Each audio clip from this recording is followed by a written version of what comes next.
Một năm 800 tấn tươi anh em ạ, xuất khẩu. Đấy các bạn thấy không? Nấm là thực sự là organic, không dùng chất bảo quản, không dùng gì cả. Đó. Nhưng mà nó an toàn hơn rừng bởi vì nó không có loại nấm độc. À, Yên tâm hơn nấm rừng. nó không giống như kiểu tay chân lá chân đèo bơ đúng không? Miệng cười tơ hớ. Sắp tới là Hải sẽ phát triển thêm một loại gọi là bột ngọt organic từ nấm hương. Đấy, nên là các bạn yên tâm nhé.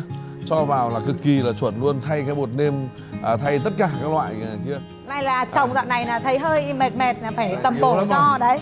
Là ăn cái loại mà nấm hương thượng hạng, ngon, bổ và sạch, không có chất bảo quản của Sapa nha. Hôm nay là thử thách xem là Ngasumo là ăn hết bao nhiêu nấm nhá. Ủa? Anh Việt uống 3 cái nấm. Lần đầu tiên. Anh em ơi, ồ nó giòn. 3 cái nấm. Anh em xem thì phải. Em mới đi à, mức ở bên này nha. Ồ rưỡi lần luôn em.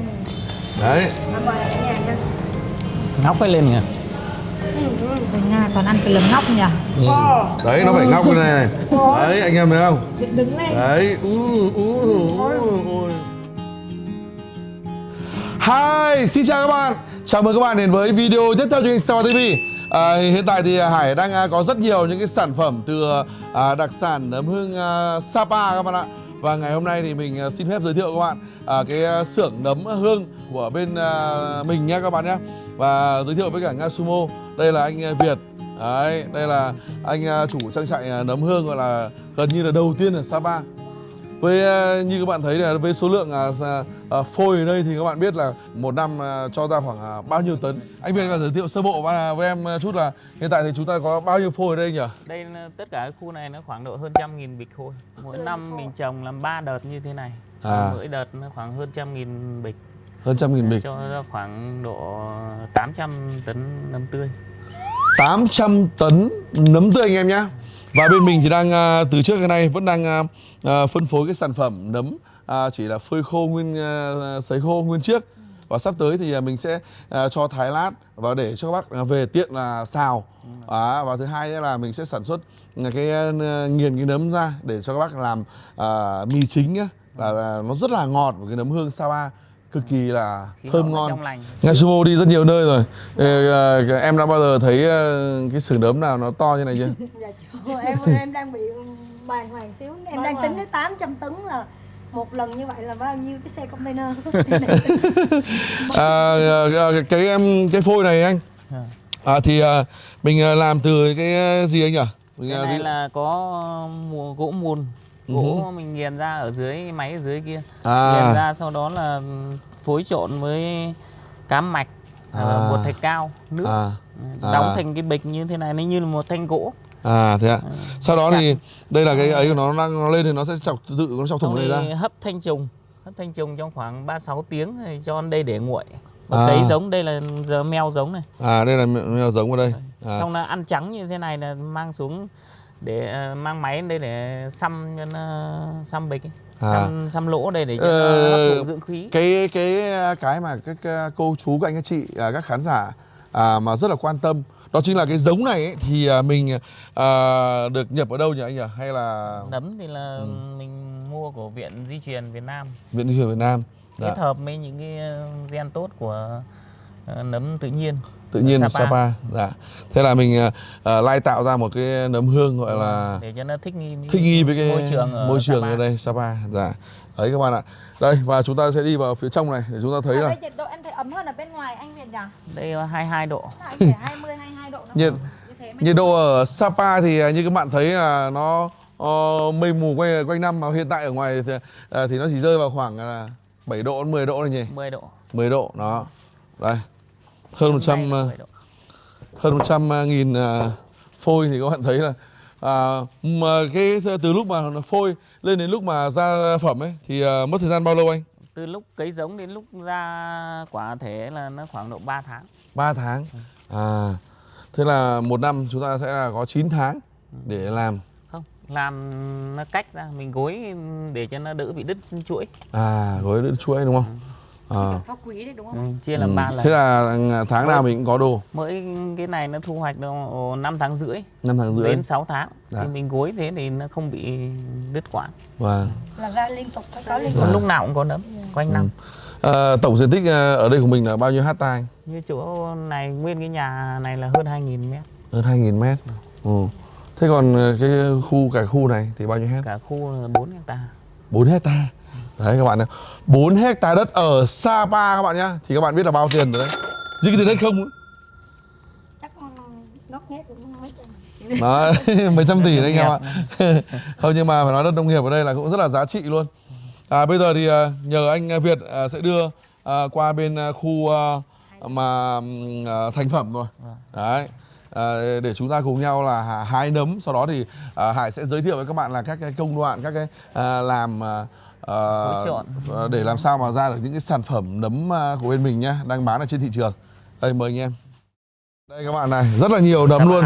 Nhưng mà anh ơi, tầm nào thì bắt đầu mình thu hoạch được? Như này sắp thu hoạch được chưa? Như cái này là hái được rồi. Hái được rồi. Tầm 5 đến 7 phân kiểu Đúng như rồi. đôi giày đôi dép bạn em mới là được Đấy. đúng không? Cái độ cao ấy. Mùi nó rất là thơm.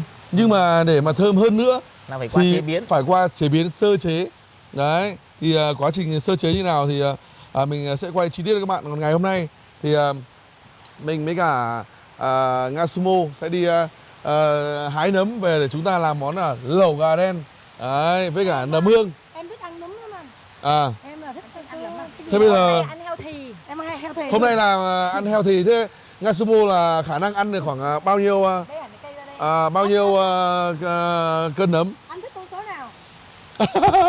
Nhưng mà anh em ơi, 5 cân nấm ấy nhỉ? Dạ. nói thì 5 cân thì nhiều lắm đấy. 5 cân nhiều lắm à? Để hôm nay nhá, sẽ cho Nga Sumo để thưởng thức món nấm hương nhá. Đấy. Bạn đi ăn hết. Nếu mà 5 cân là khả năng là Đi. người Việt Nam, người đầu tiên trên thế giới luôn đấy. Thế à? Bạn có ăn hết 5 cân nấm không?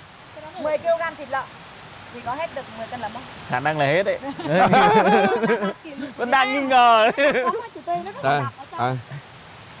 Cái nấm ở Sapa mình ý thì nó khác với cả cái nấm hương, nhưng mà nó nhập khẩu là gì anh nhỉ? Nấm hương nhập khẩu thì hiện tại người ta sử dụng hóa chất để mà bảo quản. Hóa chất để bảo quản đúng không? Đấy. Cái nấm hương của mình là không có hóa chất thì để ở ngoài thời tiết tự nhiên nó chỉ được độ 1 ngày thôi. Thật ra trong cái dịp Tết vừa rồi vợ chồng em Hải đã định bảo là để mang vào trong Sài Gòn cho cô chú mua về để ăn lẩu. Nhưng mà anh chị bảo là mình không có chất bảo quản sẽ không gửi được cái nấm này đi đâu em ạ, nó sẽ bị hỏng. Phải đi Nên xe là- lạnh thì vào cũng chỉ được độ ở trong đấy, nếu mà để ở kho lạnh chỉ được độ 2 ngày nữa, 3 ngày Đấy. nữa thôi. Nên là ở đây chính là lý do tại Khó sao để mà vận chuyển. mà Hải bán cái món lẩu nấm hương gà đen cực kỳ hot ở Sapa. Đấy, các bạn đến hai nhà hàng của Hải để thưởng thức món này nhá. Đấy, bây giờ thì và sắp tới thì Hải sẽ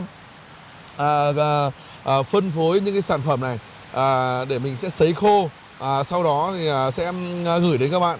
Đấy, anh em sẽ được thưởng thức cái món nấm hương organic chuẩn xịn ở Sapa luôn, chứ không phải là hàng nhập khẩu các bạn nhé. Mình nói nhập khẩu các bạn biết là nhập ở đâu rồi đấy. Ôi, giỏi thế. nhanh á. Dạ. Đây, đấy đi vào đi. Đây. Đây này, anh em thấy không? Đó. Cái này là mình vẫn thu hoạch theo kiểu là chọn cái nào mà to thì mình hái trước đúng không anh? Đúng rồi, xong chiều lại hái một lần nữa. Thường cái cây nấm hương cái này ấy, thì khoảng bao lâu thì bắt đầu mình thu hoạch được anh nhỉ? Từ lúc mà Từ lúc mà cấy giống đến lúc thu hoạch là khoảng 3 tháng. 90 khoảng ngày. bao nhiêu lâu ạ? 90 ngày. 90 ngày. Từ lúc thu hoạch đến lúc kết thúc là nó khoảng độ 5 tháng rưỡi đến 6 tháng. 5 tháng rưỡi đến 6 tháng. Cái thời tiết ở Sapa ấy là nó là cái thời tiết mà rất là phù hợp để phát triển cái giống nấm này đúng không anh? Đúng rồi, Sapa nó độ cao hơn 1.000 so với mặt nước biển. Phù hợp nhất, độ ẩm nó đủ, mình không phải can thiệp bằng nhân tạo. Đây là phát triển này là thực sự đây là chuẩn organic đúng không? Đúng rồi, chuẩn organic luôn. Đấy, anh em thấy không? Này. Sơ chế thì mình cũng thực hiện theo ISO 2000. Là cái sản phẩm bên mình này sắp tới là sẽ có một số những cái gọi là sản phẩm mà được chế xuất, được chế tác từ cái nấm tươi này nhá. Lúc đấy các bạn sẽ đón xem đó là sản phẩm gì mà mình nói nó là cực kỳ xuất sắc và rất là healthy luôn. Đó. Đây. Đấy các bạn thấy không? Thời tiết Sapa là trời đã bắt đầu mưa rồi đấy. Bên kia hái được nhiều chưa? Cái này là hàm lượng đạm nó gấp 3 thịt bò không mà. Hàm lượng đạm của nấm hương này gấp 3 lần thịt bò anh em ạ. Nhưng mà đạm này là đạm dễ tiêu hóa đúng không? Đúng rồi, đạm nó là đạm thực vật, nó dễ tiêu hóa. Nó không giống như kiểu là cái cây này nấm thực sự là organic, không dùng chất bảo quản, không dùng gì cả. Đấy, đã chưa? Nhiều anh em cứ bảo là Sapa mình, Việt Nam mình lấy đâu nấm. Nhưng mà nấm này là trồng Sapa là khí hậu rồi mọi cái ăn cái nấm nó khác luôn. Trồng ở đây khí hậu thì như rừng, nhưng mà chất lượng thì lại như là chất lượng với khí hậu thì như rừng. Đấy, đây. Nhưng mà nó an toàn hơn rừng bởi vì nó không có loại nấm năng độc. Yên tâm hơn nấm rừng. Nó không giống như kiểu tay chân lá chân đèo ong bơ đúng không? Miệng cười tơ hớ. Ăn nấm rừng sợ cần cười suốt.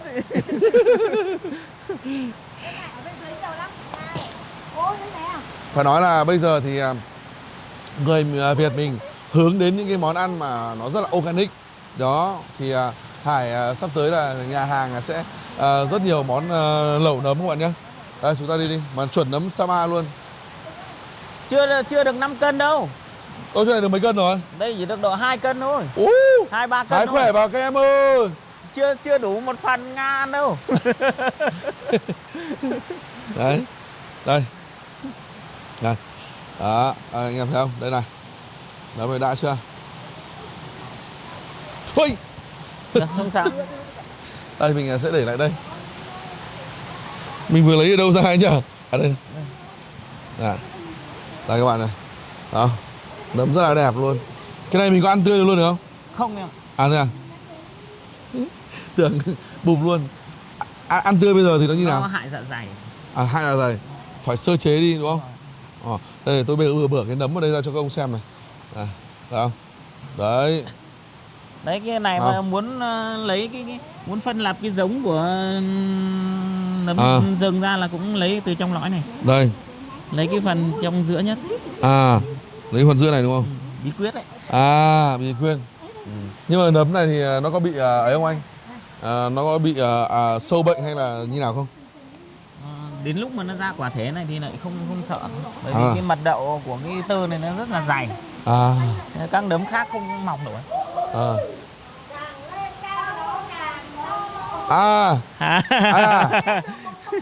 Chị em là chơi kiểu là càng lên là nó càng to.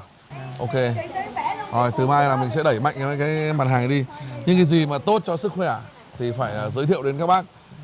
Đang hướng dân mình ăn mà tội gì phải xuất khẩu đúng không? Đúng, phải vào tiêu hết. Xuất khẩu làm cái gì? Cái lượng tiêu thụ ở trong nước nói thật với anh em là cũng phải đùa đâu. Đấy, ui rồi, ngon thế. Đấy. Hái này ham lắm em. Hả? Hái này ham lắm. Hái này đã nhỉ? Kiểu sướng ấy. Trước rồi đi Phan Xi Păng cũng hái nhiều nhưng mà kiểu hốt đấy. Đấy. Hái nấm rừng nó cũng có cái hay mà hái nấm này nó nhưng mà em hay. Sợ nấm rừng lắm rồi. Trước có mấy ông bạn ăn xong rồi cứ tay chân lá chân đá bơ là thôi. Đây có năm kia chả có một gia đình hái nấm thế là ông thì nhường hết các cháu ăn ấy. Các cháu lại bị hết. Thế. Đấy. Ui dồi, đây. Mình cứ hái xong rồi nó sẽ bóc lại. Đúng rồi, những cái cây bé này thì chiều nó lại to ra. Nó to bao lâu thì nó to được như này? Như những cây là nó từ lúc nó mọc lên nó khoảng độ 4 ngày. 4 ngày? 4 ngày là nó bằng 2 cây đấy. Đây anh em thấy không? Đã chưa? Này. Đấy. Nắng đẹp rồi đây. Đấy, thời tiết đã bắt đầu ủng hộ rồi. Anh ơi, em nhìn nhận. Ui, cái này không, nếu mà cái này mà vặt hết cái này đi ấy thì anh em nhìn thì nó giống cái gì?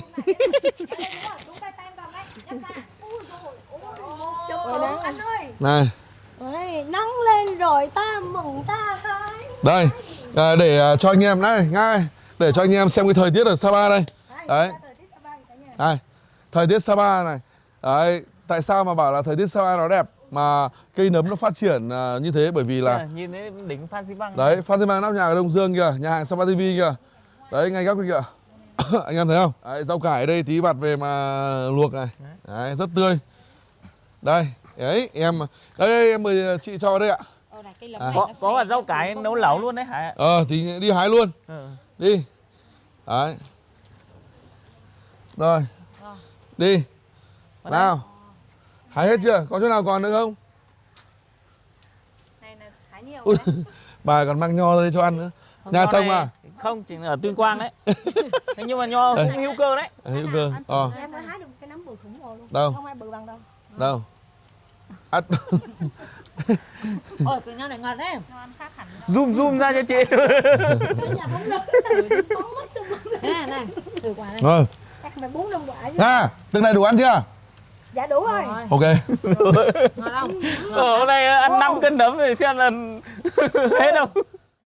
Đây toàn mùn bã nấm đây này. À, mùn bã nấm xong rồi mình cho nó trồng rau rất tốt đúng không? Đúng rồi, À, hay quá nhờ. phân hữu cơ đấy. Dạ.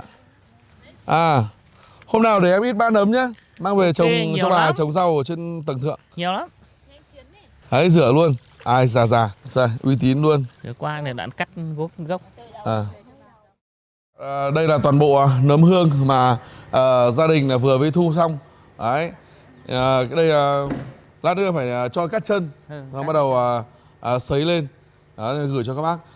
Sấy lên thì nó sẽ teo lại, nó không còn to như này nữa. Đó. Thấy không? Rất là nhiều. Đấy. Này. Có cái nấm đã chưa? Có cái mà để quên nó nở bàn tay. Nhưng mà bàn tay thì nó không tốt mấy nữa rồi đúng không? Nó già đi nhưng mà nó ăn lại dai. À. Đấy. Đây là cái nấm mà bọn tôi đang phân phối bán trên thị trường. Đây. Rất là thơm. Khi mà các bạn ăn nhé, nấu lẩu này, các bạn thì cho một chút vài cái vào thôi là có nồi lẩu nó thơm phức luôn. Và cộng thêm với cả nếu mà các bạn mà đem đi xào thịt này, rồi làm nem này, rồi nói chung là Nhiều món lắm. làm rất là nhiều món từ cái nấm hương này. Nấm mình bóp cái là nó vụn ra được. Khi sấy khô Nấm mình, có thể nghiền nhập ra, mình khẩu làm mì ném chính luôn vỡ đấy đầu. Đây các bạn thấy không? Nghiền làm mì chính luôn. Nó Nấu xốp. ăn xào nấu nó ngọt. Ừ. Đấy, anh em thấy không? Rất là tuyệt vời. Nấm nhập khẩu nó không bóp thế đâu. À, Cứng lắm. à. Này. Bây giờ có thể ăn luôn rồi. Ăn được mà. Thơm. Thơm. Ừ. Cứ qua chế biến là thơm. Ừ. Rất dậy mùi nhỉ? Ừ. Hả? Nó khác hẳn so với này. Mùi nó khác hẳn Cái đâu? này là nó có mùi kiểu dạng mùi mốc. À. Mùi nấm mốc. Đúng không? Ừ. Rồi. Các loại nấm hầu như mùi như nhau. Ừ. Nhưng mỗi loại chế biến nó lại có một mùi khác nhau. À. Đấy. Đã chưa? Thơm ngửi sướng. Mùi Thơm. mùi đạm Đây gọi là khô. nấm lạnh thượng hạng tất cả nhà nhé. Tất cả mà anh chị em muốn mua nấm hương Sapa chuẩn xịn alo vào số 0974 686 389 nha. Đây. Nào, hai vợ chồng bê nó lên là ui, từng này thì nó được mấy cân anh? Cái đấy được hơn chục cân. Hơn yến. Đấy, hơn yến thôi. Nhiều chưa? Cái này mà nấu thì không biết là bao nhiêu nồi lẩu xào bao nhiêu con bò. Ở trên Nhiều. này mình hay xào với cả thịt ngựa ấy nhỉ? Thịt ngựa, thịt bò. Này, anh em à. Đấy, Đấy, nhìn này. nấm mình nó xốp Đấy, thế bây giờ mà. là sốt như này, mình Này. nghiền ra mình cho các bác xào nấu thức ăn Đấy. ngon luôn này. Đấy. Rất là nhiều cách chế biến. Thay luôn hẳn nêm mì chính luôn. À, Ngọt ngọt đúng không? Đấy. Sắp tới là Hải sẽ phát triển thêm một loại gọi là bột ngọt organic từ nấm hương. Đấy. Nên là các bạn yên tâm nhé. Cho vào là cực kỳ là chuẩn luôn. Thay cái bột nêm, thay tất cả các loại kia. Thay mì chính luôn. Đây. Ngọt quá. Này. Úi dồi ôi. Đấy. Này. Nào. Cái này mà mình mà nghiền ra ấy nhỉ. Mà làm. Thế này ăn là thực sự là organic tốt cho sức khỏe đấy. Nhưng mà Đủ đạm mà. anh em không thể so sánh cái nấm hương Sapa với cả nấm ở bên Khựa được nhá. Này. Này, em này. Ăn nó giữ cái độ thơm ở trong khoang miệng của mình ấy Ừ. rất là lâu luôn anh ạ. Đấy, thấy không? Nó sọc lên cả mũi mà. Vâng. Tuyệt vời. Đóng hết cái này đi, chuyển về nhà hàng. Rồi, ok. Đây hôm nay mình sẽ giới thiệu các bạn là trước khi mà các bạn muốn có một nồi lẩu nấm thơm ngon các bạn ạ, là đầu tiên là các bạn phải cắt cái chân của nó đi. Đấy, nghe gọi là cái chân nấm thế này. Đấy, cái phần này. Đấy, chúng ta sẽ lấy cái phần này thôi. Đó, và những cái nấm to như này thì bên mình sẽ cắt bỏ đi.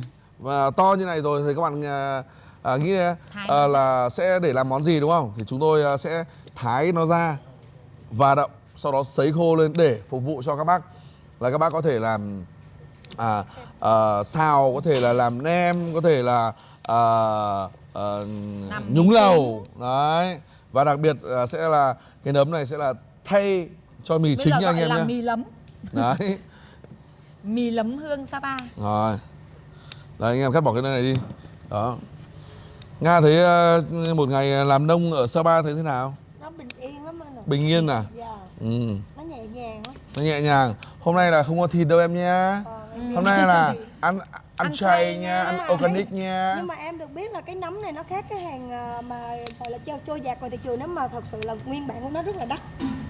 Đúng rồi. Dạ, cho nên em nghĩ là cái này nghe nói là còn bằng cả tiền thịt bò, 2-3 kg thịt bò mà. Đấy, cho nên ăn cái này còn sướng. Đấy. Cái này tương đương với cân thịt trâu sấy luôn em ạ. Ui, cả chị. Nhưng mà ăn nó giá trị, ăn đã cái mồm. Nhưng mà cái thích khoang nhất là miệng. cái kiểu mà bà con kiểu thuần hóa được cái nấm này, lai tạo mà phối giống là sao mà nó chuẩn. Chứ còn nói thật với các bạn, ngày trước bà con mà đi lấy ở trên rừng về nhá, cái này toàn là tiền triệu hết anh em ạ, không có rẻ đâu. Đấy. Cái này làm sao có mình đi thái thì sao anh? Bây giờ mình sẽ đi thái. Đấy, cái nào mà nó nhỏ tầm này thì chúng ta có thể là đem đi nấu lẩu này. Đấy, còn cái phần mà nó lớn hơn một chút này thì chúng ta sẽ thái ra để làm sấy. Sấy. Rồi công đoạn sấy nó xong rồi mình mới bắt đầu mình đi chế biến những cái món mà mình muốn. Exactly. Rồi Nga thông minh thế nhỉ. Đấy, xuất sắc đấy. Chắc là nhờ bữa nay được ăn nấm thì hàm lượng dinh dưỡng rất là cao á chị. Hàm lượng dinh dưỡng, hàm lượng đạm từ cái nấm này. Người nó đã thông minh như này. Đấy mấy người mà đấy ăn xong em làm nhà bác học luôn. Rồi, trí tuệ thông minh hơn cả Einstein. Có cười em ăn. Hả? Em ăn cái này. Cái nấm này mình khô xong rồi khi mà mình muốn ăn mình có ngâm ra hay là Có, mình phải ngâm, vẫn phải ngâm ra, nó phải lở ngâm ra. ra. ngâm ra đúng không? Ngâm nước ấm ấm. Mà em thấy nấm làm rất là sạch sẽ nữa. Mình làm từ những cái như là Hôm nay thì thực sự các bạn là tất cả anh chị em công nhân nghỉ. Đấy, nên là anh em mình tranh thủ. Chứ bình thường là ở đây là sẽ rất đông anh chị em công nhân. Anh chị em công dân ở đây là cứ phải chơi hết cái tháng riêng này mới đi làm. Hết lễ hội. ăn Tết lâu ăn Tết. Sử dụng nhân sự ở Sapa là rất là đau đầu luôn các bạn ạ. Đấy, bây giờ là sẽ đem đi nấm này mang đi thái này, thái ra sau đó là sấy lên. Đấy, để các bác có một cái gọi là nấm hương thái lát siêu ngon luôn. Đây là mình xào với rau, xào với tất cả các loại đồ thịt. Thậm chí mình sẽ nghiền nhỏ ra, mình sẽ gọi là bột mì nấm hương. Đấy, mình sẽ ăn là thay mì chính luôn anh em ạ. Đó. Đây. Ngon chưa? Đâu? Thành miếng ngon á. Đấy. Đấy anh em thấy không? Đấy, những cái lát nó chảy ra đây. Đấy. Sau đó thì đem đi sấy nha, sấy rồi tiệt trùng rất nhiều công đoạn nữa thì mới được cái sản phẩm gọi là nấm hương đây. Đấy, đây để ra những cái sản phẩm như thế này. Đấy, đây các bác thấy không? Đấy, cái này các bác về khi nào mình xào mình có thể là cho mấy ít vào, sau đó trụng qua cái nước nóng. Đấy, sau đó các bác bỏ ra xào vừa mềm vừa ngon. Đó, ăn là ngọt lẹm làm lem anh em nhá. Rồi. Cái này là mình sẽ bán theo gam nhé, bởi vì nếu mà theo cân thì này nó được nhiều lắm anh em ạ. Đó, đây. Hôm nay quay rõ cho các bác xem là sản phẩm nấm hương.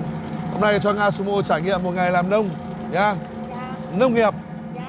Đây, bây giờ là sẽ mang đi để sấy nha anh em nhá. Đây, máy thái này nó sẽ đều tăm tắp như này ạ. Đây cái mảng cái nấm to này, da thanh này nó mới đẹp này. Và đây là sản phẩm sắp tới sẽ có trên kệ hàng của Sao TV. Bên mình đặt gọi là độc quyền rồi. Đây là nấm hương Sapa mà đã được thái ra và sấy khô.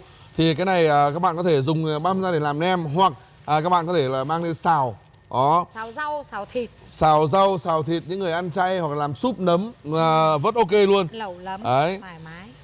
Và hơn nữa bên mình bây giờ sẽ gửi đến các bạn một cái sản phẩm mà trước nay là gọi là chưa có gọi là trên thị trường. Đó chính là bột nêm mì chính từ đúng cái sản phẩm nấm hương Sapa, để xem là các bạn khi các bạn nấu một nồi canh, mà bây giờ mình sẽ mang đi để nghiền cái này lên, nghiền nhỏ giống như kiểu mì chính ấy, mình cho vào bát canh để xem là cái độ ngọt của nó như thế nào. Mà nó ngọt ở đây, ngọt thực sự là organic các bạn nhé, organic. Đấy, tốt cho sức khỏe luôn. Và Đấy. khi mọi người ăn thưởng thức cái bát canh đấy thì nhớ luôn đến cái hương vị ẩm thực của em Hải Sapa TV, đó là từ nấm hương Sapa. Ok, bây giờ mình mang đi nghiền. Thấy ngọt nữa được không? Rồi, để em có ăn. Đó. Ủa, cái này ăn được luôn hả? Đây là từ cái sản phẩm nấm tươi này này. Dạ. Đấy, ngoài sấy khô mà bên mình sấy nó lên, sau đó thì các bạn có thể là thấy là từ cái nấm như này chúng ta có thể là cắt ra mà sấy, hoặc là sấy nguyên cái tùy nhá. Đó. Nhưng mà sản phẩm này là sản phẩm chuẩn xịn Sapa organic nha anh em nhá. Đấy, nói không với cả Tập Cận Bình nhá anh em nhá. Đó. Đấy.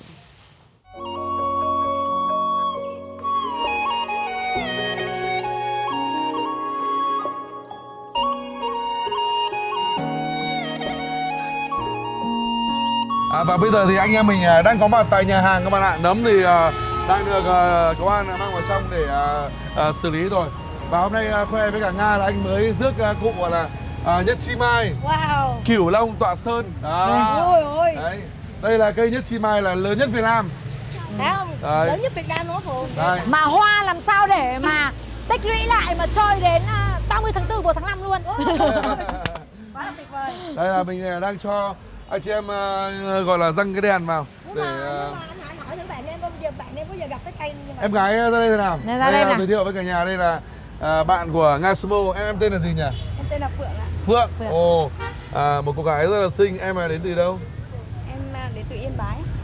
Yên Bái. Ôi dồi ôi, Yên Bái với cả Lào Cai là chúng ta là đồng hương đấy. Dạ. Phượng à. Phượng có thấy cây nào mà Em đã thấy cây nhất chi mai nào to khủng như này chưa? Chưa. em thấy. Đấy, nhà anh là cái gì cũng to khủng. Đây các bạn, nếu mà đến thì anh em cầm giúp Hải cái quả logo này. Đấy, để check in nhá. Đấy. Đây, cụ nhất chi mai, đấy, khủng nhất Việt Nam Gọi là luôn. cụ luôn rồi đó. Cụ luôn. Cụ thăng bậc. Sang năm thì đặt là cụ tổ.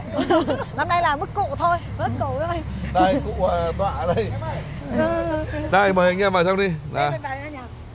Đấy, nhất chi mai đẹp này. Còn riêng cây đào này 1 tháng nữa Nga Sumo quay ra thì sẽ cho Nga là hái quả và chấm với chầm chéo. Cái đầu lại có Chơi hoa xong lại phải chưa ăn quả nữa, bắt đầu mới mang đi chăm sóc lại. Trời ơi, thế nó mới đẳng cấp chứ. Ok. Thank you. Hello. Đây, mời anh em vào trong. Nhà hàng thì bây giờ đang tầm khoảng 1 giờ rồi các bạn ạ. Đây. Đấy, chưa đến đâu, mới có 2 giờ thôi. Đấy, tầm này là 2 giờ. Đấy mà khách hứa là vẫn còn. Đấy. Hôm nay là em mời sếp là vào thưởng thức cái món ngon bổ. Rồi mời đây mà cả nhà đây Rồi, vô anh em vào vào vị đi. trí hợp lý. Này là chồng dạo này là thấy hơi mệt là phải tầm yếu bổ lắm cho rồi. đấy. Là ăn cái loại mà nấm hương thượng hạng, ngon, bổ và sạch, không có chất bảo quản của Sapa nha. Đấy, anh em mà đã xào rồi, nấm để nguyên này. Đây chính là lý do tại sao mà mình không thể gửi được cái nấm tươi các bạn nhé.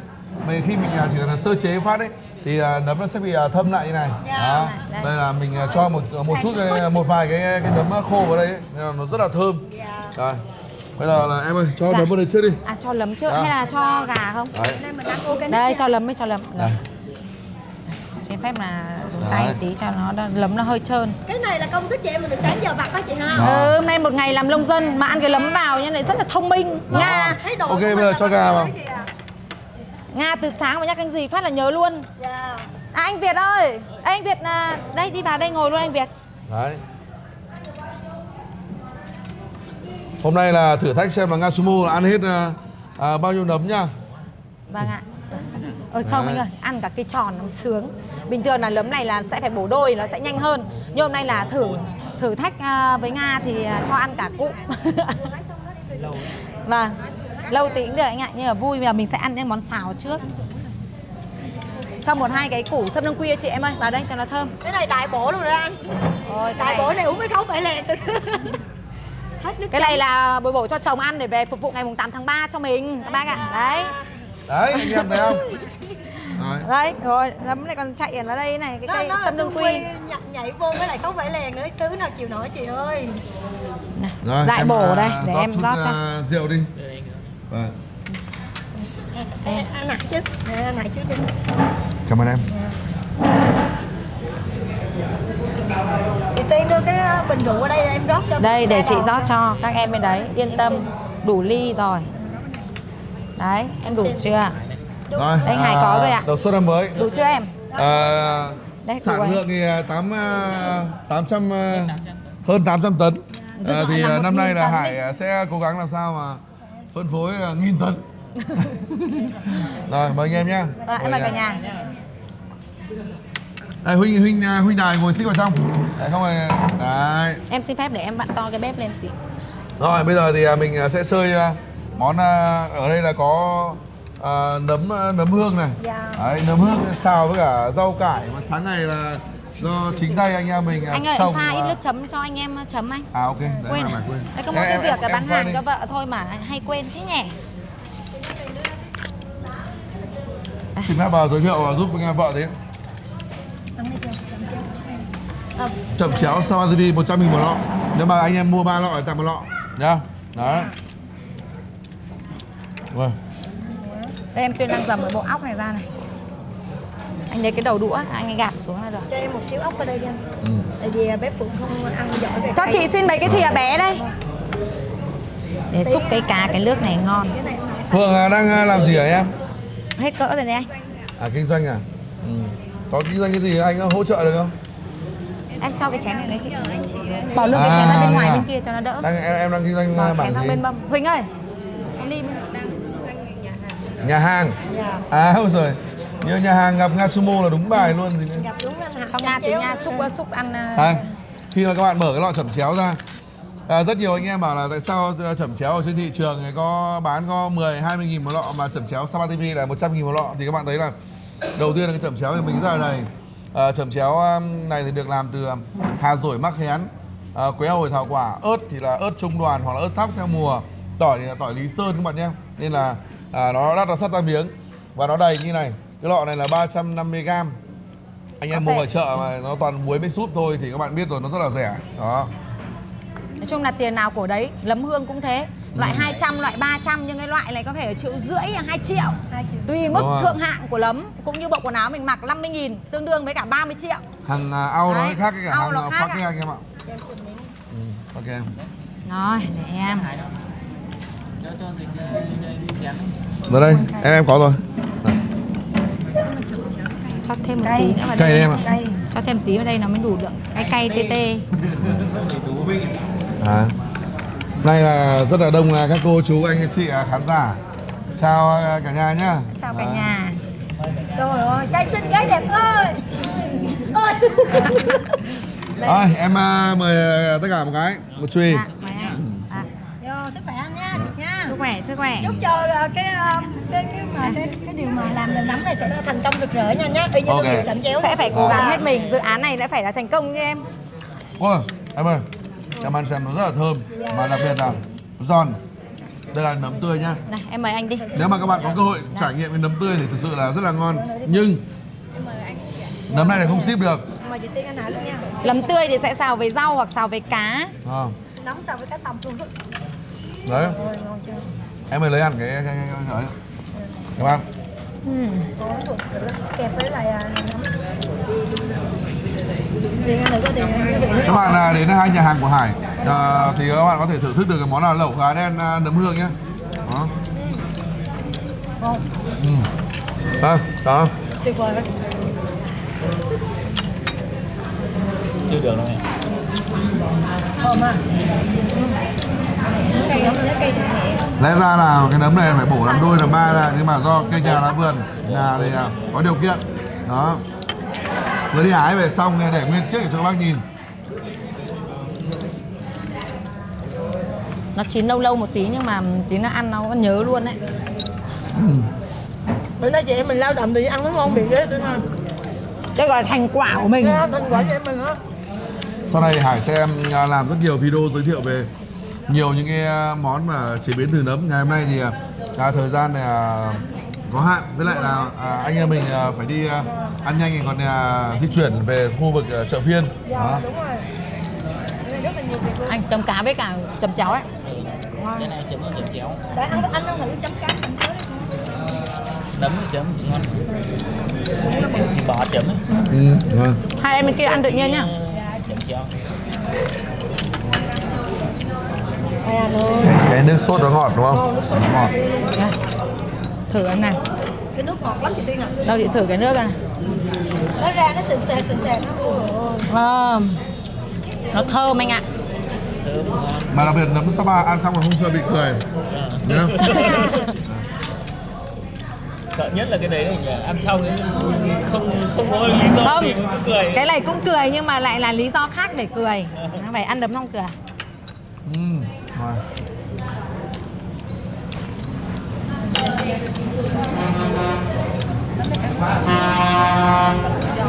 Rồi. Rồi. Mà nghe anh Hải nói là giá trị dinh dưỡng nó cao lắm. Những cái người mà có thể là như là bị mới vừa như là khỏe lại anh, khỏe lại có thể là ăn Anh cái nấu với gà rồi. đây để nhờ chính ông chủ là chia sẻ cái em gắn cái mic, chia sẻ cái gọi là công dụng cũng như là cái dinh dưỡng, giá trị dinh dưỡng từ cây nấm hương Sapa. Nấm này thì nó chất lượng thì nó có hàm lượng đạm nó gấp 3 thịt bò. Nó nhiều những cái nguyên tố vi lượng khác, nhiều những cái loại những người vitamin. mà ăn bị tiểu đường thì ăn cái nấm này có được không? Ăn tốt. Ăn tốt luôn. Nó nhiều sắt, nhiều magie. Nó ngọt tự nhiên nữa phải không anh? Có thấy cái đường mà những người bị tiểu đường người ta Tất cả là đều là thực vật cho nên rất dễ tiêu hóa. Nó là hàm lượng gấp 3 lần thịt bò nhưng nó là thực vật nên là dễ tiêu hóa anh em ạ. Đó. Ngon. Nấm hương mình ra rồi. Mình đi ăn lẩu nấm ấy.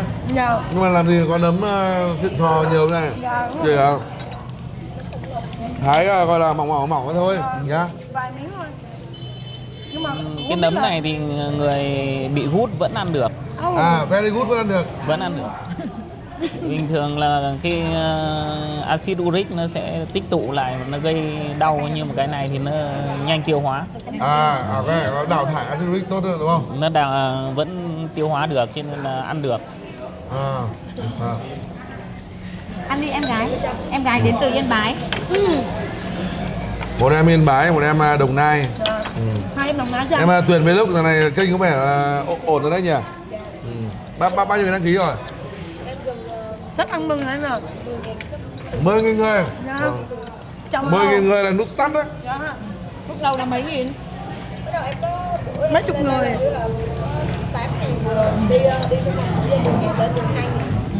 Hai chị em rót tiểu bên này đi. Em livestream với chị lên view quá trời. Wow. Cảm ơn chị không? Rồi, đây giờ hôm nay hỏi chị Quyên ơi livestream đi. Hóa ra là Có công dụng. tác dụng. Em mời anh. Rồi mình đưa nha. Rồi, chúc khỏe em nhá. Thế là em là đang làm nhà hàng về lĩnh vực gì? Đang nào cũng vào lẩu ấy. Lẩu. Làm ở Sapa luôn à? Yên Bái. Ở chỗ nào? Sáng Nghĩa Lộ. Bữa nào nghe bên Hải về có gì cho qua ăn thử nha. Bọn anh sắp đi Nghĩa Lộ đấy. Mà anh đi Lai Châu, Điện Biên là đi qua đấy. Để hả? Hả? Ui, đẩy đi. Ok em. Nhưng mà bọn em có lẩu nấm hương tươi không? Cái này ship sang nhá. Đó, đấy phải. Alo anh Việt đẹp trai. Đấy. Trong cái nước cũng ngon đấy. Ăn mạnh em nhá. Ăn hết này nữa nào, mới được đi á. Lần đầu tiên em ăn nấm. Nấm tươi này đúng không? Nó ngọt đấy. Nấm nó rất là ngọt. Đúng là ăn tươi nó cũng ngon. Hôm nay cho con bột vào. Đâu? Cho bột vào đây. Quên. Đây. Cái gì Gia vị. vậy? Cái nồi nấm của chúng ta này nhá. Nó rất là ngon rồi. Đấy, chuẩn bị vừa đây xẹp là, này. là chỉ thả gạo thôi, nhưng mà đây đi đâu là phải thủ tiêu ở đây. Dạ tôi rồi. hàng này là hàng hàng này là hàng limited, chưa có xuất hiện ở trên thị trường anh em ạ. Đây chính là bột nấm hương nhá. Ăn như ăn thay mì chính luôn, cho những ai mà bị tiểu đường hay là các kiểu. Đó, ăn cái này là ok luôn này. Đó. Sau ngày hôm nay là cái loại này là sẽ về bào lọ nha anh em nhá. Này. Chào đây. Cần À. hai cái này là được. Em cho một ít rồi chẩm chéo này cho nó thơ ngọt nào. Đấy. Rồi, ok. Thơm chưa, người thấy mùi chưa? Wow. À. Được đấy. Khác không? Ui. Ui anh em ơi. Thơm lắm.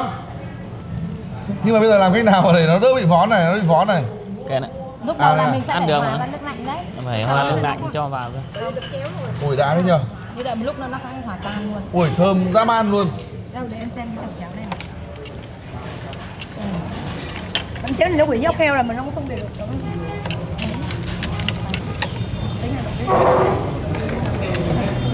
Nhưng mà mình có ngồi chỗ này có tí mùi nào hít hết. Ui đẳng cấp luôn. Tuyệt vời.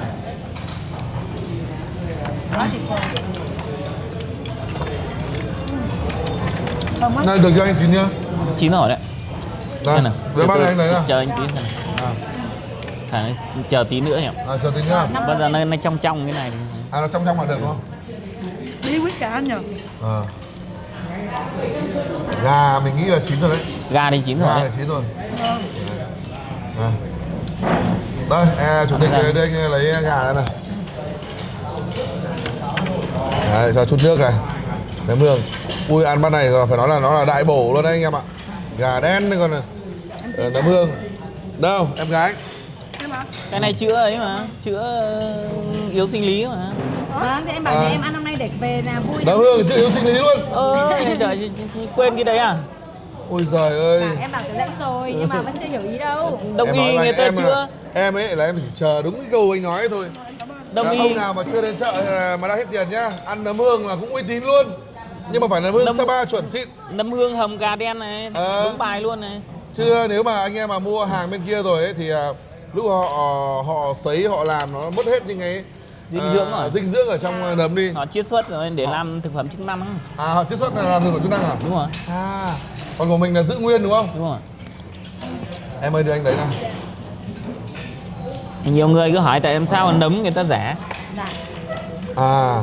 Người ta còn độ 15-20% chất lượng thì đương nhiên là nó phải rẻ em đi. đây lấy thêm một ít nước canh cho em. Để em ăn cái canh đấy. Nếu mà em ăn vào nước canh này mà ngon thì anh sẽ truyền bí kíp cho về đưa đây lấy thêm nước súp.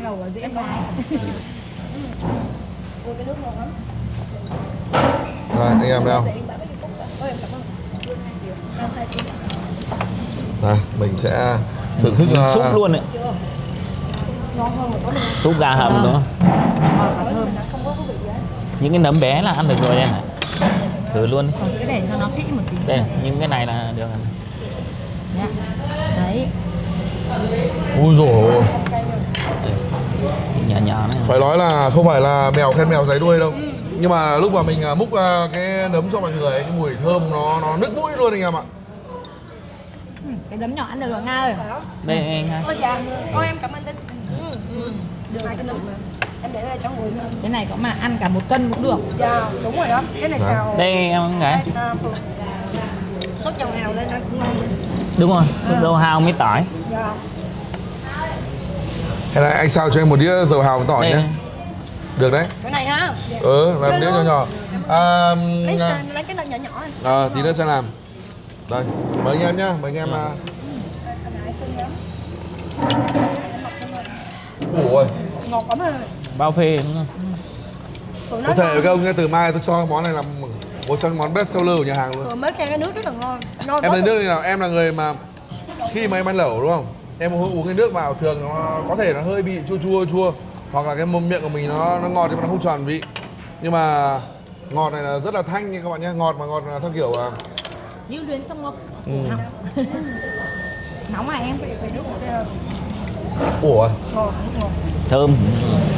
Ngọt, ngọt tự nhiên, nó không kiểu bị mì chính đúng không? Chính xác. Ngọt mì chính thì nó hơi lợ, mà đây ngọt xuất sắc luôn. Ôi, Ngọt từ đạm, kiểu như xương hầm ấy.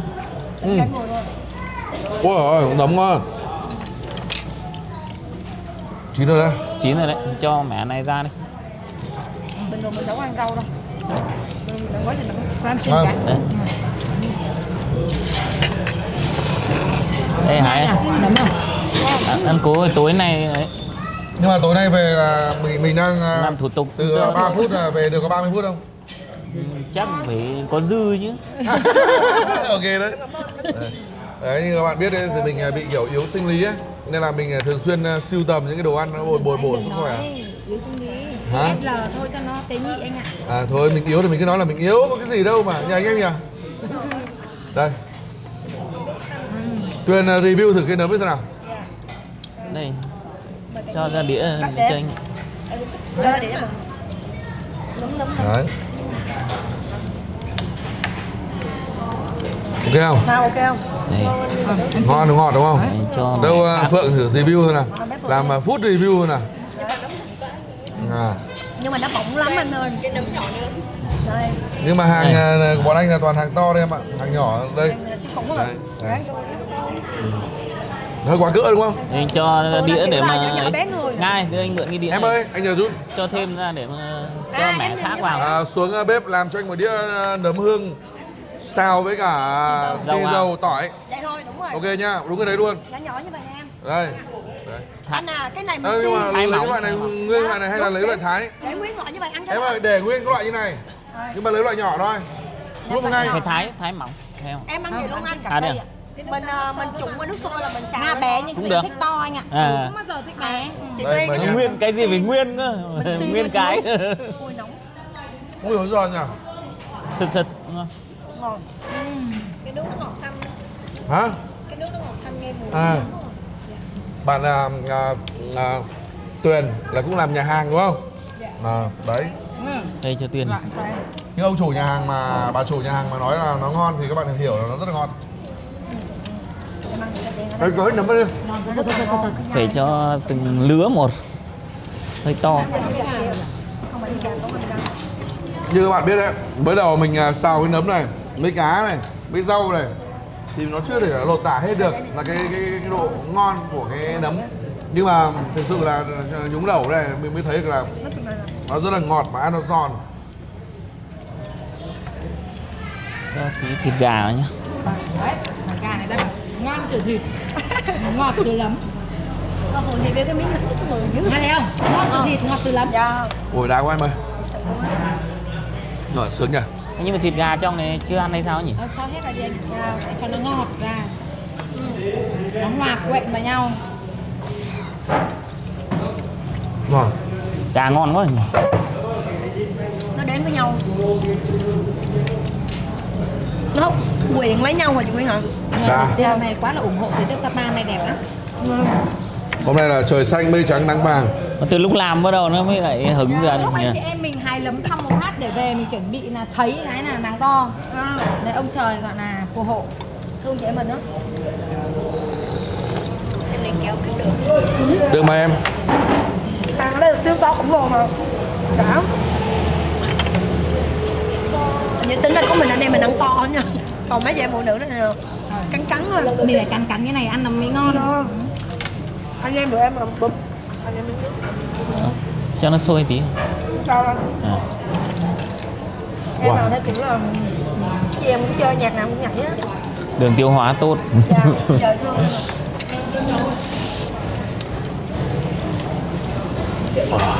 Uống rượu đó chị hả? Đấy được đấy nhờ. Uống rượu đó chị. Đúng là gà Yên Bái khác nhỉ. Dạ. Em cũng nghe nói là cái bán cũng dữ lắm anh. Quá kinh luôn. Rồi vậy hả? Nào mời em.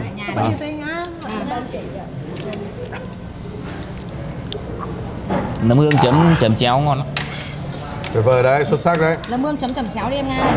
Em hả? Chứ thực quẹt đẫy Từ nãy cái. giờ nó toàn nhúng luôn vào. Rồi đấy, cảm ơn em. Rồi. chấm chéo là phải ngửa cái mũ lên. Mũ lên hả anh? Đúng rồi. À múc vậy hả anh? Múc vậy để cho nó Rồi múc vậy đúng rồi anh. Trời ơi, nó giữ gấp được kép cái cả nước ba luôn. luôn chứ không phải kép nữa. Ủa. Ui anh Việt ui rồi. 3 cái nấm. Lần đầu tiên. Anh em ơi, Ôi nó giòn. 3 cái nấm. 3 cái nấm to. 3 cái nấm to. 3 cái nấm to à? 3 cái nấm to. Ok đấy. Uy tín Anh đấy. lại phải nhấn chữ to là mới chịu. Đây mời anh em. Mới ăn đi. Không nóng à? Không. Động lưỡi bao nhiêu? Giòn ngon lắm. Wow. Ngày hôm nay anh em mình nhá, chỉ ăn bún nhẹ nhàng thôi. Dầu nấm. Hôm nay nó cho một chút na gà vào thôi. Đó. Mà Ăn hương ăn hoa. mấy khi Ăn kiểu healthy. Nhưng mà em nghĩ cái nấm thì ăn mỗi ngày sẽ không được nha. Nó không có đen ngang. Mà nó không bị béo phì đâu. Này ăn nó gây cuốn. Anh nhỉ? Nó tiêu hóa dễ mà. Người ăn kiêng còn ăn được. Ăn nấm nó còn là đẹp da ấy. Đẹp da tại vì nó có chất chống oxy hóa. Tốt cho bệnh nhân ung thư. đó. Nó phòng ngừa ung thư. Nấm này À. Rất nhiều tác dụng. này, phòng chống phòng ngừa ung thư rất là tốt. À, phòng ngừa ung thư luôn. Dành cho người bị tiểu đường luôn. Không tin Tức các là bác anh đã nghiên cứu search rồi. vào ở trên Có. Google là ra luôn là Đúng rồi. lấm mà chuẩn xịn. Đấy.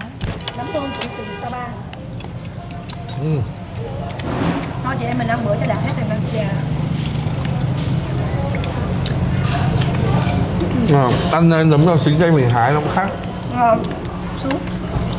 Cái tại chỗ luôn. Lần đầu tiên em mới chịu thấy vậy luôn. Đúng rồi, bự vậy luôn á. Mình có đi. Tìm một trang trại mà có nấm hái hiếm lắm. À.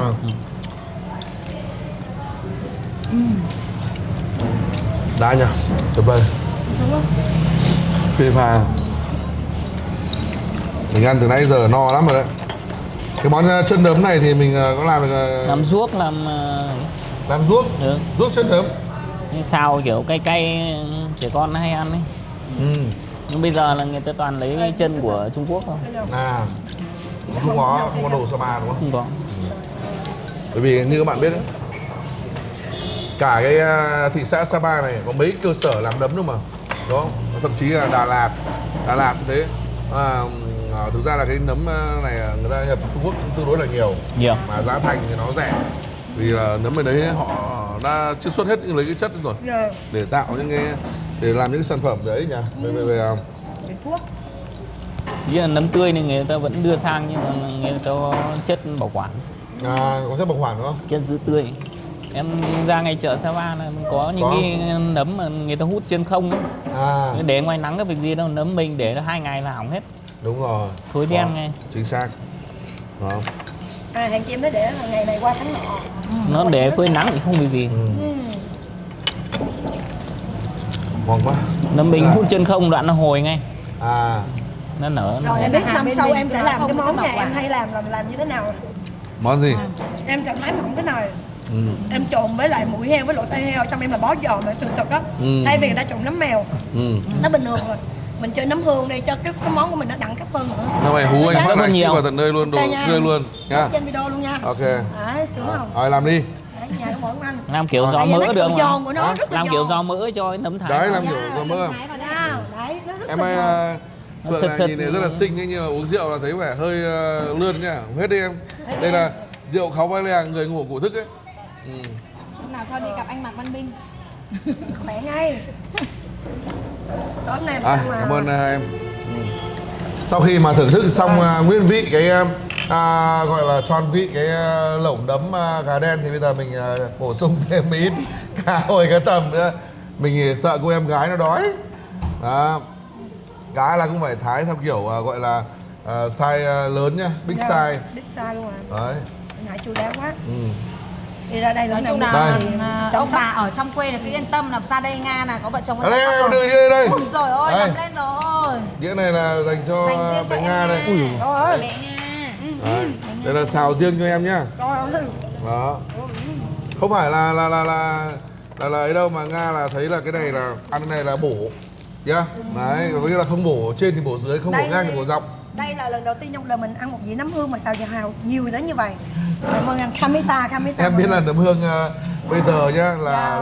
là thuần được giống nuôi trồng được thì nó rẻ thôi. Ngày trước anh nhỉ, Dạ. bà con đi lấy về nhá, xiên vào cái que ấy, bán là toàn 100.000 một xiên, mà xiên là nó không Chắc mấy lạng. chưa chắc đã được lạng ấy. Đấy. Móng bay gần thưa thách À, Là rất là mắc hay nào? mắc mà. Bây giờ mình ngồi đây. ngày xưa là chưa thuần hóa được. Còn bây giờ thuần hóa được rồi anh ha. Thuần hóa được thì bây giờ nó giá nó phải chăng. Nói chung là nấm Sapa thì nó cũng rơi vào khoảng Tính rồi cho em xem trăm mấy 200, thậm chí Anh là hơn. đây đi. Anh đúng đang không? ăn Anh gì ở đây. đây rồi? Đưa em bắt điểm đi. Anh chủ anh cũng phải ăn cho À. tinh khí nó dồi dào. Sinh khí. Sinh khí. Tinh khí không? Tinh là tinh thần anh. À, tinh thần. Tinh thần. Khí lực còn sinh kia thì em không biết. Nhắc đến tinh tinh thì ra đây mình tự gấp luôn chị. Anh đang quá đang bịt mãi chả được. Ông chủ đang ngồi với cả đây. Anh đang bịt bãi được. Đây anh em nhìn không? Đây này, người ta bảo là ấy lạ cá tươi này, cá nó phải xoăn tít thế này. Cà phê là ngon đây. Hả? Hả? Ờ, Rồi mời anh em nhá. Em mời Hả? cả nhà đi. Ui, Ăn em mới vui chứ tí em sẽ ăn hết cái đĩa này luôn. Tình cảm anh Hải với chị Tiên dành cho mình. ngon.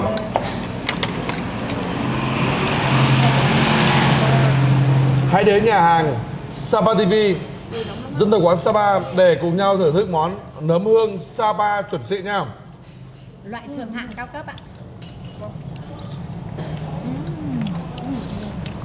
Em để em ngồi cái em rưới chậm chéo lên ăn được không? Em ơi, nó nguội quá rồi. Nó sắp Nguội quá. đóng tấm Tầm ăn. này là ăn tầm này là nó thơm luôn em. Trời ơi vậy hả? Ui, sao em thấy cái đĩa em nó nóng dữ vậy? Cái này là anh cho mình nha cả nhà. Này. Đây là lấy cho mỗi người một bát to rồi nhá. Anh em xem thì phải À, cái gì à? Múc ở bên này à? Ôi rưới lên luôn anh. đây. Rồi đủ anh. Rồi, cảm ơn. Sướng rồi. Đấy. Anh mời cả nhà nha. ngóc cái lên kìa. Người Nga toàn ăn cái lấm ngóc nhỉ? Đấy, nó phải ngóc cái này này. Đấy, anh em thấy không? Đứng lên. Đấy, ôi. Nhưng mà không dùng đũa thế chứ.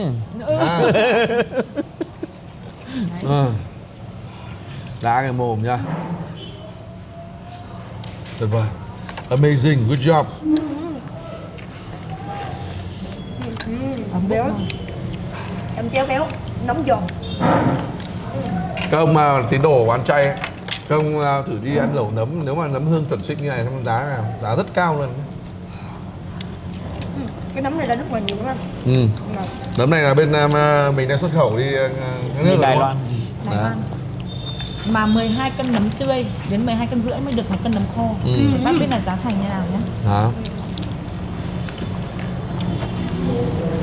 Về 1 kg nấm khô là nó rơi vào tầm bao nhiêu tiền vậy Tiên? 1 ký nấm khô thì bây giờ nó rơi vào khoảng hơn triệu. Đó. Ngon nhỉ. Ngon không? Ăn đây có mà. Anh nhìn miệng Nga ăn sướng không? Nhìn Ăn miệng sướng. Nga thích. Đấy, bây giờ Em gái làm tí cá nhá, đưa anh lấy nào. các em phải ăn đi nhá. Ăn bùm bụp lên em ạ. Thấy chưa?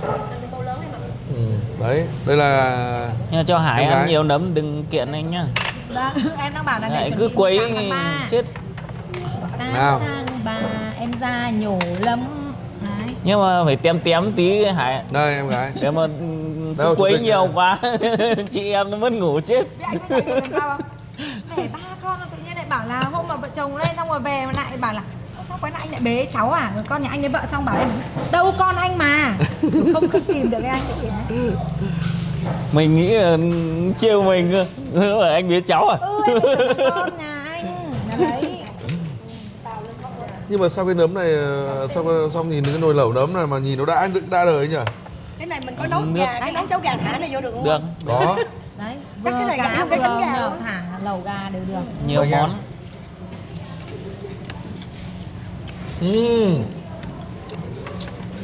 Amazing, perfect. À, Nga là đúng luôn, ăn luôn à? Dạ. Nga Cái là hồi thích đang nha. sống mà.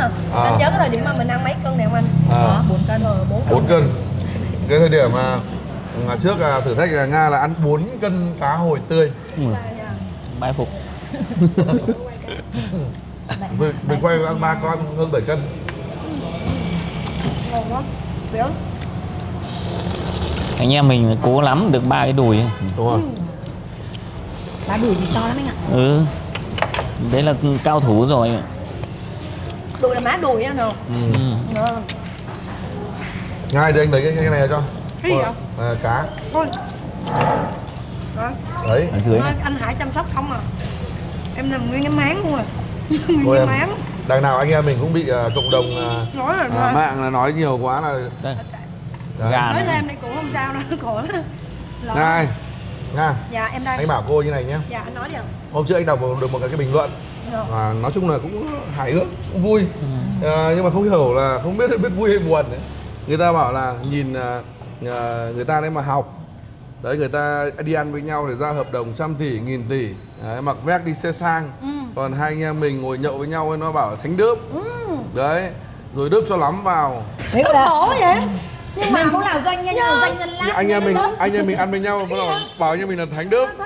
Khổ Như từ ngữ Việt Nam mà nó có 100 từ ăn cơ mà làm sao mà nói hết được đúng không? Bản thân em á, Hải đều suy nghĩ mình làm gì mình cũng chỉ là muốn là để cho ẩm thực cho mọi người biết. Đúng rồi. Chứ còn ai muốn suy nghĩ sao kệ. Tại vì có một câu em rất là quan điểm rất là tâm đắc, đó là mọi suy nghĩ luôn luôn đúng. Cho nên mình không thể nào phán xét hay là bắt suy nghĩ của ai cả. Còn mình làm sao lương tâm mình cho phép là mình làm. Mấy cả là lượng ăn của từng người cũng sẽ là khác nhau. Ví dụ bạn Nga này phải ăn đủ no. Ví dụ 5 cân thịt hay 8 cân thịt bạn mới đủ cái năng lượng để bạn ấy làm việc. Còn các cô chú hay là anh chị mà chỉ ăn được 2 bát cơm thì mình chỉ dừng ở 2 bát cơm.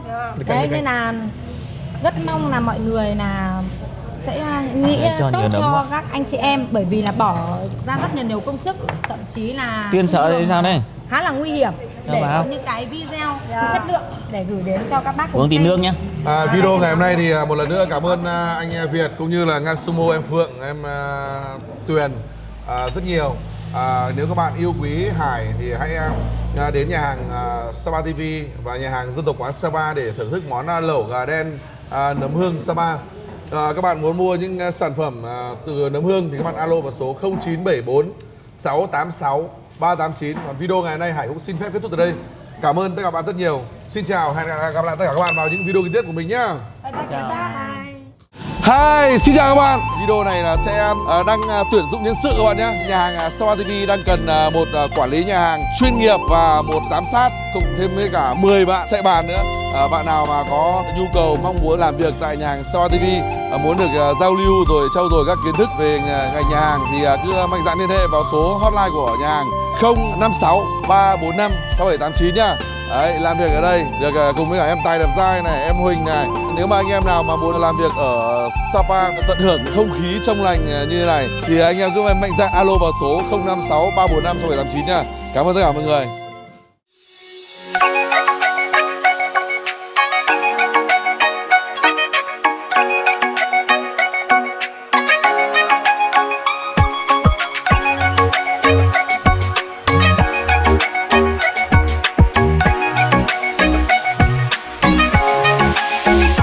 Từ miền xuôi anh đến với rừng, anh mang theo tình yêu cùng bao mơ ước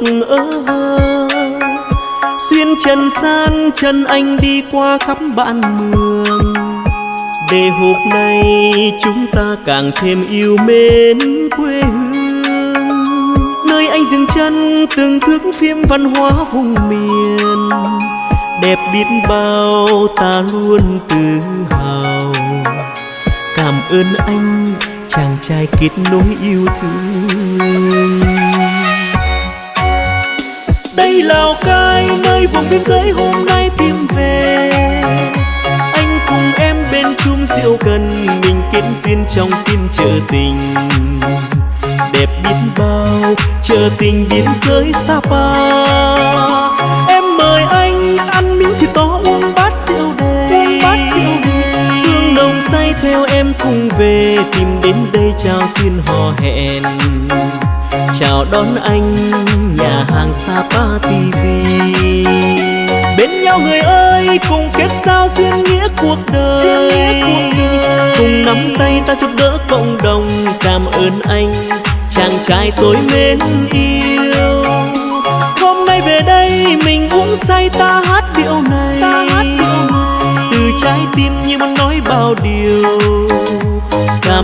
anh hờ ái hai, hỏi chàng trai ấy là ai.